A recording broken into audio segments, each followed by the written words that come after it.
I would like to tell you my story, skipping my childhood in England and starting off with my Mills and Boon experience when I arrived at a Hereford bull stud in 1961, halfway between Roma and Injune here in Queensland. Trained as a children's nanny when I left school at age 18 and armed with my certificate at age 21, I was eager to learn about life in the bush. It was Easter weekend and I was taken to a local dance in a large tin shed in the middle of nowhere. Being jigged around the dance floor by a cowboy wearing spurs, there was an "excuse me" dance announced, and I was suddenly confronted by a tall and handsome man, well dressed, asking me to change partners. Well, that was it. He took me to supper at the dance and drove me back to the property where I was working.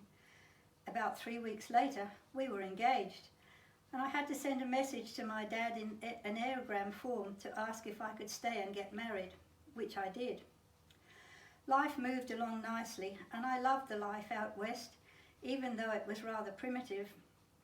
No running water in the house and no electricity, but I could already ride a horse, so that was useful.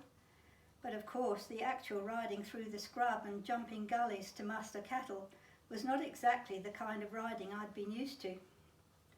Married in Brisbane by a priest who had known the Simpson family as a bush brother, we managed 4 children nicely spaced out, and they all loved their home, their local primary school, and then off to boarding school in Toowoomba. Mustering our cattle was all done in the school holidays, so we didn't need to employ any other helpers.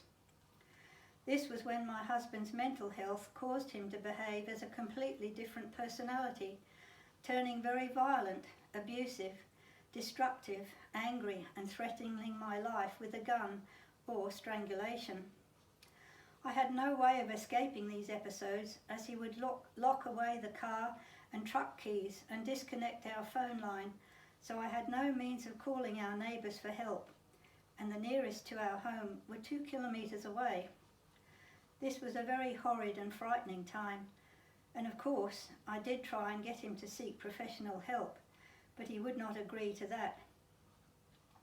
I spoke to our family doctor in town, but there was very little help or advice, and I felt he was more or less saying that I was causing my husband's mental illness. He did offer a new prescription, but my husband would not take those pills. 2 years of this difficult relationship resulted in one especially very violent evening when my husband grabbed me in the dark as I was coming back into the house after locking up our chooks. He dragged me into the bathroom whilst waving a carving knife and yelling that he could easily kill me with that knife. He locked me in. I waited until he'd gone into the bedroom, and then I managed to squeeze out of the small window. I had a few clothes hidden on our veranda in a toy cupboard, so I changed into a dark brown tracksuit and walked through the scrub to our next door neighbour, who was 2 kilometres away. Rather scary, as I did not think a torch would be safe to use, and I was not familiar with the layout of their paddocks. I did get to their house eventually, and they drove me into Roma, and I stayed with the parish priest for the night, and then got a lift from a friend who was going to Brisbane. I was eventually housed in a lovely bungalow at Wellington Point, which was owned by the Family Protection Group, who were very helpful and called regularly to see how I was coping. The 2 youngest children joined me for school holidays, which they loved, and my eldest daughter was working in Sydney. My son was with me in our safe house, and he found work locally on a flower growing farm.